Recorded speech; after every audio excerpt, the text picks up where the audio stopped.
సంపద సృష్టిస్తాం, ఆదాయాన్ని పెంచుతాం. ఏదైతే సంపద సృష్టించాలంటే అభివృద్ధి జరగాలి, అభివృద్ధి వల్ల సంపద వస్తుంది, సంపద వల్ల ప్రభుత్వానికి ఆదాయం పెరుగుతుంది, ఆదాయం పెరిగితే దాన్ని సంక్షేమ కార్యక్రమాలు పెట్టి నిరంతరం పేదరికం నుంచి పేదవాళ్ళని పైకి తీసుకొచ్చే అవకాశాలు ఉంటాయని చెప్పి నేను చాలా సందర్భాల్లో చెప్పాను. చాలామంది కూడా అన్నారు ఇవన్నీ ఏంటి అవి ఇవన్నీ మాట్లాడారు. నేను నమ్మిన ఆర్థిక సిద్ధాంతం ఇది. నేను ఇప్పుడు కాదు, 90లో నేను ముఖ్యమంత్రి అయ్యాను. 91లో ఆర్థిక సంస్కరణలు వచ్చాయి. అదే సమయంలో 92, 93 ఆ ప్రాంతంలో ఇంటర్నెట్ రెవల్యూషన్ వచ్చింది. ఈ రెండు కూడా ఇమ్మీడియట్గా అడాప్ట్ చేసుకోరు చాలామంది. ఒక పక్క ఆర్థిక సంస్కరణలు తీసుకొచ్చినప్పుడు అందరూ ఆలోచన ఏంటంటే ఆర్థిక సంస్కరణలు చేసింది కూడా inevitable situation, foreign exchange reserves లేవు, ఆర్థిక సంస్కరణ తప్ప వేరే మార్గమే లేదు. బంగారు కూడా తాకట్టు పెట్టిన సందర్భం అది. అప్పుడు తీసుకొచ్చారు. కానీ నేను మనసా వాచా నమ్మాను కాబట్టి నేను ఓనర్షిప్ తీసుకున్నా. నేను మాట్లాడా, సెకండ్ జనరేషన్ రిఫార్మ్స్ని స్టార్ట్ చేశా.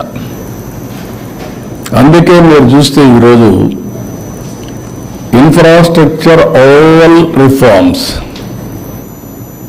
నేను నేరుగా చేశాను, లేకపోతే ఆనాటి ప్రభుత్వంలో చేయించాను.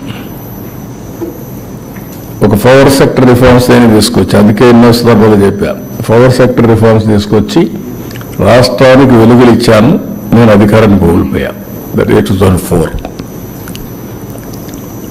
ఆ రోజు నేను కానీ దాన్ని కాంప్రమైజ్ అయ్యి ఉంటే ఓడిపోయాడు కాదేమో, ఎందుకంటే చరిత్ర అది. విమానాశ్రయాలకి ఓపెన్ స్కై పాలసీ తీసుకొచ్చాను. ఫస్ట్ ఇండియాలో ఓపెన్ స్కై పాలసీలో ఫస్ట్ ఫ్లైట్ ఎమిరేట్స్ దుబాయ్ నుంచి హైదరాబాద్. గ్రీన్ ఫీల్డ్ ఎయిర్పోర్ట్లకు శ్రీకారం చుట్టాం. అది కూడా మీరు చూస్తే first airport Hyderabad green field airport. అదే మరి రోడ్లకు శ్రీకారం చుట్టాం. నేను మలేషియాలో చూస్తే ఆ రోడ్లన్నీ మరుగు ఉన్నాయని వచ్చినప్పుడు వాజ్పేయి గారు చెప్తే ఆయన ఎక్కడి నుంచి వస్తాయి డబ్బులు అంటే, కాదండి మనం పెట్టే డబ్బులు సరిపోతుంది, ఈ విధంగా చేద్దామంటే proof of concept Nellore to Chennai. ఆ తర్వాత గోల్డెన్ క్వాడ్రిలేటరల్ రోడ్, ఇప్పుడు 2 లేన్ 4 లేన్ 6 లేన్ 8 లేన్ 14 ట్రాఫిక్ని బట్టి పెరిగిపోతున్నాయి. ఇవన్నీ కూడా చేసిన దానివల్ల సంపద వచ్చింది, ఆదాయం పెరిగింది. హైదరాబాద్లో అప్పట్లోనే first of it's kind in India outer ring road 163 kilometres.